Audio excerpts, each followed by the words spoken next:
All right, I got an interesting one for you today. And you see the title. The Detroit Lions just got better by doing nothing, or at least it's something along those lines. Sometimes I mess around with the titles and change them because I don't want to give. Anyways, that doesn't matter. But hey, if you haven't seen this channel before, we love the Lions. We have a few different channels, but this is our first and favorite. And if you have yet to subscribe and you've watched a few of these, please hit that subscribe button. We'd love to have you as part of this community. If you're a first-time viewer, take your time, maybe see if you like it, then hit the subscribe button. If you're still watching at the end of this, give it a go.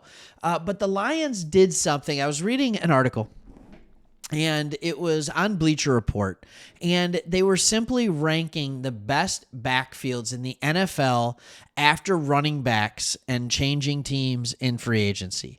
Running backs, look at those two right there. Don't they look good? Does that give you a hint of what's coming? All right. Running backs were going off the board like crazy.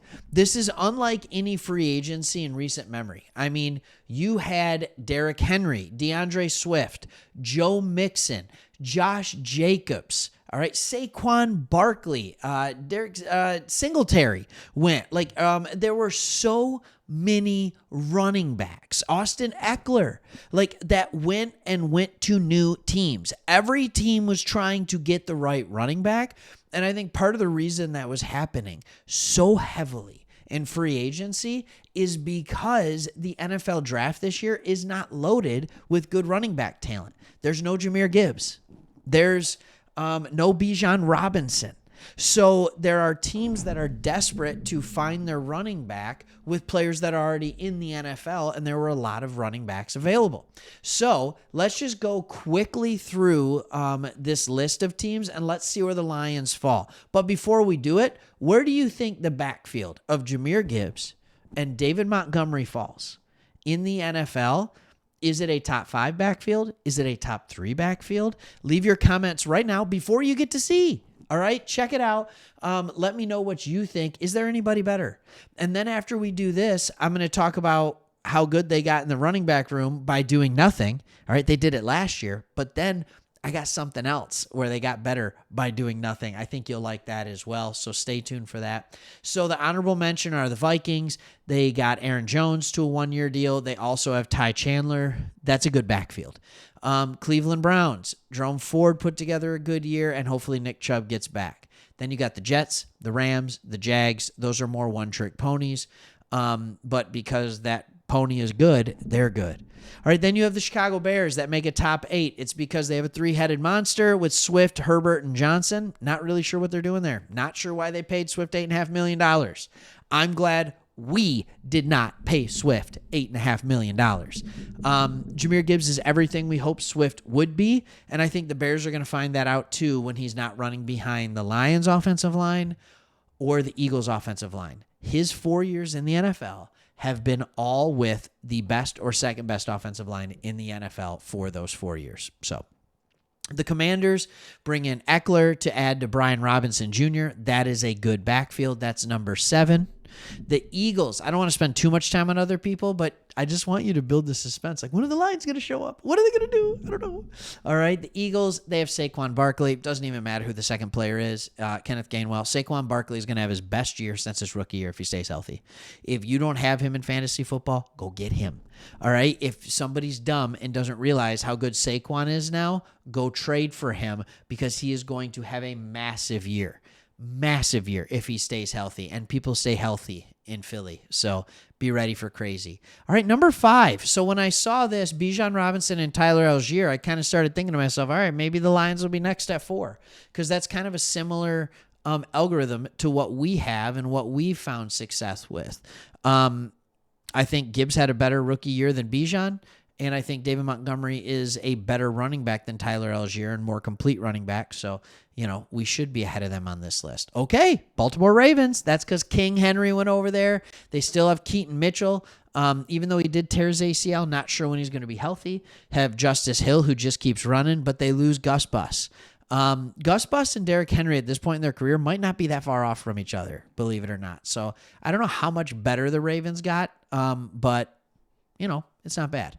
All right, are we number 3? No, we are not. San Francisco 49ers are 3, and it's simply because they have Christian McCaffrey, who is the best in the business, and then the best multi-use fullback in the business, Kyle Juszczyk. All right, the Miami Dolphins are 2. So you have to ask, did we not make the list, or are we 1?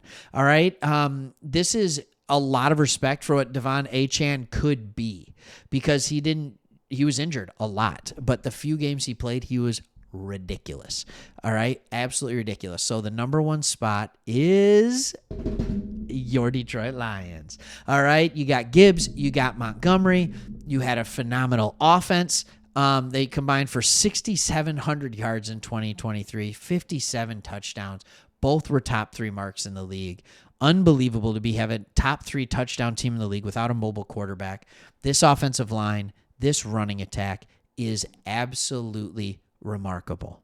It is absolutely remarkable.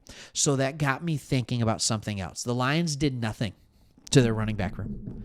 They did nothing to their running back room. I mean, they brought in a couple of like street free agents. Like almost nothing was done. But then I went and I started looking at the depth chart for this year. This is from Our Lads. And what I like about Our Lads is they put the new players in a different color, right? So you can see who they are. On the defensive side, we got Davenport, we got Reeder, we got Davis, we got Robertson, right? But look at the offense. And I'm just racking my brain thinking, did we sign anybody on the offensive side that was different? Like, and all of a sudden I realized, like, we just brought people back. Like, we just brought people back. That's unbelievable. We brought Skipper back. We brought Graham Glasgow back. We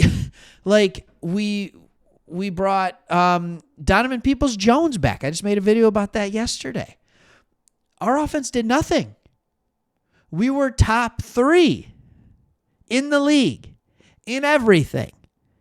And we lost Jonah Jackson, who didn't play over half the year. He didn't play in 7 games. I think he only played 10 games, but he was injured in many others. So we were doing a lot of this already with this exact line. So we don't mess around with our offensive line. In fact, we lost a guard. That's still the best offensive line in football, if not the best, top 3. We got the best, a top 3 tight end already, even after only 1 year.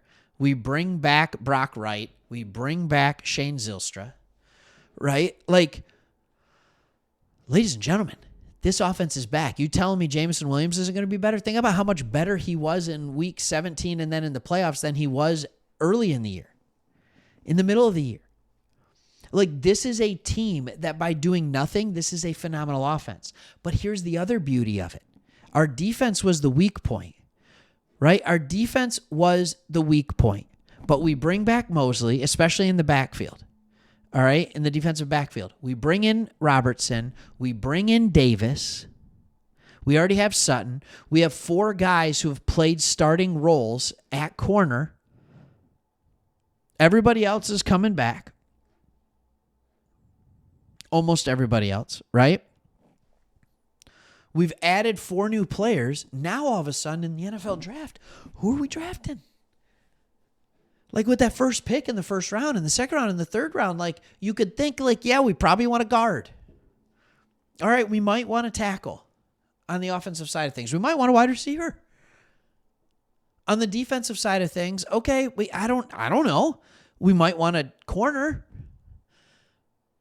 Carlton Davis came out and said, I want to be this team's lockdown. Like, he wants to be CB1. He's much better of a man-to-man corner than he ever was a zone corner, and that's what the Lions play a lot of, is man-to-man, especially when the defense started playing better. When it's like, let's get weird up front, let's start sending blitzes, and let the corners make plays in man-to-man. They just were outgunned last year. We still have Branch. Like, it's a good football team. So the running back room in specific, the offense got better just by having another year of experience, and they didn't have to do anything. How cool is that? All right, hope you enjoyed the video. Let me know what you think our strongest position is right now on this team. What is the deepest or most talented position we have in this team? Leave that in the comments below if you've watched all the way to here. Hit that subscribe button. See you on the next one.